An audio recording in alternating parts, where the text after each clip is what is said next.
જય શ્રી કૃષ્ણ મિત્રો, મારી ચેનલમાં આપ સૌ મિત્રોનું સ્વાગત છે. પવિત્ર પુરુષોત્તમ માસ ચાલી રહ્યો છે. આજની વિડીયોમાં આપણે અધ્યાય 12નું પુરુષોત્તમ માસનું મહાત્મ્ય સાંભળશું. અધ્યાય 11માં આપ સૌએ સાંભળ્યું કે ઋષિપુત્રી મેઘાવતી ભગવાન ભોળેનાથનું ઉગ્ર તપ કરી રહી હતી. મેઘાવતીના ઉગ્ર તપથી પ્રસન્ન થઈને ભગવાન શંકરે તેને દર્શન દીધા અને વરદાન માંગવા કહ્યું. ત્યારે મેઘાવતીએ તેની પાસે પતિની માંગણી કરી અને તેનાથી ભૂલમાં પતિ આપો તેવા શબ્દો 5 વાર બોલાઈ ગયા. આથી સદાશિવે તેને કહ્યું કે તને આવતા જન્મમાં 5 પતિ મળશે, કારણ કે તે અજાણતા પણ પુરુષોત્તમ માસનું અપમાન કર્યું છે. હવે આગળની કથા આપણે અધ્યાય 12માં સાંભળશું. તેનું નામ છે મેઘાવતીનો નવો જન્મ. મહાદેવજી તો વરદાન આપીને અંતર્ધ્યાન થઈ ગયા અને ત્યાર પછી મેઘાવતીને પોતાની ભૂલનો ખૂબ જ પસ્તાવો થવા લાગ્યો અને મેઘાવતી કરુણ રુદન કરવા લાગી. નિશાસા નાખીને સતત રડવાથી તેનું શરીર સુકાઈ ગયું અને તે થોડા સમયમાં મૃત્યુ પામી. તે વેળા ત્યાં યજ્ઞસેન નામનો રાજા હતો. તેણે યજ્ઞ કર્યો. તે યજ્ઞમાંથી એક સુંદર કન્યા પ્રગટ થઈ. તો આ કન્યા એ જ દ્રુપદ પુત્રી દ્રૌપદી. તો મિત્રો, આપ સૌ જો ન જાણતા હો તો જણાવી દઉં કે આ દ્રૌપદી છે તેનો પૂર્વજન્મ હતો ઋષિપુત્રી મેઘાવતી સ્વરૂપે.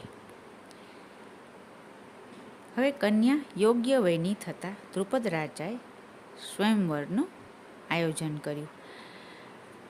આ સ્વયંવરમાં અર્જુને મત્સ્યવેદ કરી આ દ્રૌપદીને પ્રાપ્ત કરી.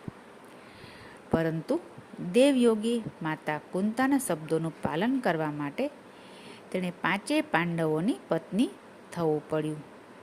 આ દ્રૌપદી એ મેઘાવતીનો જ અવતાર હતી, જેણે અજાણતા જ પુરુષોત્તમ માસનું અપમાન કર્યું હતું. તે પછી પાંડવો જુગટું રમ્યા અને કૌરવોના છળકપટથી હારી ગયા. રાજપાટ ગયું અને પોતાની પ્રિય પત્ની દ્રૌપદીને પણ જુગારમાં હારી ગયા. દ્રૌપદી રજસ્વલા હોવા છતાં દુશાસન તેને કૌરવોની સભામાં ખેંચી લાવ્યો. તે સમયે દ્રૌપદીએ રડતા રડતા શ્રી કૃષ્ણ ભગવાનને પ્રાર્થના કરી કે હે કૃષ્ણ, મારી લાશ તમારા હાથમાં છે. ભગવાન તો ભક્તોને આધીન હોય છે. તેથી શ્રી કૃષ્ણ ભગવાન અદૃશ્ય રહીને પણ દ્રૌપદીને 999 વસ્ત્રોના ચીર પૂર્યા. પુરુષોત્તમ માસનો એટલો પવિત્ર માસ છે કે ઋષિ મુનિઓ પણ તેનું વ્રત કરે છે. કામ્યક વનમાં અનેક પ્રકારના દુઃખો ભોગવીને થાકી ગયેલા પાંડવો બેઠા હતા. તેવામાં શ્રી કૃષ્ણ ભગવાન ત્યાં આવ્યા અને કહ્યું, હે પાંડવો, તમે પુરુષોત્તમ માસનું વ્રત કરો. પુરુષોત્તમ માસના વ્રતના પ્રભાવથી તમારા તમામ સંકટો દૂર થશે અને તમારો ગયેલો રાજવૈભવ પાછો મળશે. આમ કહીને તેઓ દ્વારકા સિધાર્યા. કૃષ્ણ ભગવાનના ગયા પછી ધર્મરાજા યુધિષ્ઠિરે કહ્યું, હવે થોડા સમયમાં પુરુષોત્તમ માસ આવવાનો છે, તો આપણે શ્રી કૃષ્ણ ભગવાનના કહ્યા પ્રમાણે વ્રત કરીશું.